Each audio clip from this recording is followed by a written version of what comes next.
আমি দাঁড়িয়ে আছি হচ্ছে একটা জীবন্ত কাঁকড়ার পাশে। না, আমি আসলে দাঁড়িয়ে আছি বাংলাদেশের সবচেয়ে বড় কাঁকড়া ভাস্কর্য, যেটা কক্সবাজারে অবস্থিত।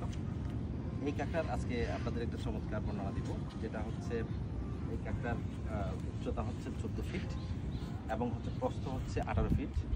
এটা প্রস্তুতকালীন সময় লেগেছে হচ্ছে আপনার 2.5 বছর।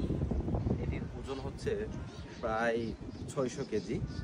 এটি তৈরি করেছেন হচ্ছে শিল্পী রায়হান। এটি প্রস্তুতকার কোম্পানি হচ্ছে আমাদের মার্মেড ইনস্টিটিউট।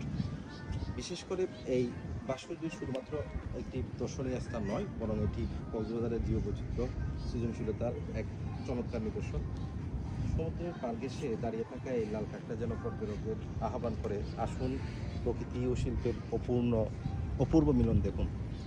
এটির অবস্থান বা এই কাঁকড়াটির অবস্থান হচ্ছে আপনারা যেখানে আসলে দেখতে পাবেন। বিশেষ করে এটা হচ্ছে মার্মেড ইনস্টিটিউট কক্সবাজার। এটার বিশেষ আকর্ষণ হচ্ছে ছবি তোলার জন্য পারফেক্ট স্পট। এটার মূল প্রতিপাদ্য হচ্ছে প্রকৃতি, শিল্প আর সচেতনতার সম্মিলন। তো আপনারা যারা কক্সবাজার আসবেন, নিশ্চয়ই এই চমৎকার বিষয়টি বা চমৎকার স্থাপত্যটি মিস করবেন না। আপনাদের সকলকে এই বাংলাদেশের সবচেয়ে বড় কাঁকড়া ভাস্কর্যটি দেখার আমন্ত্রণ রইল।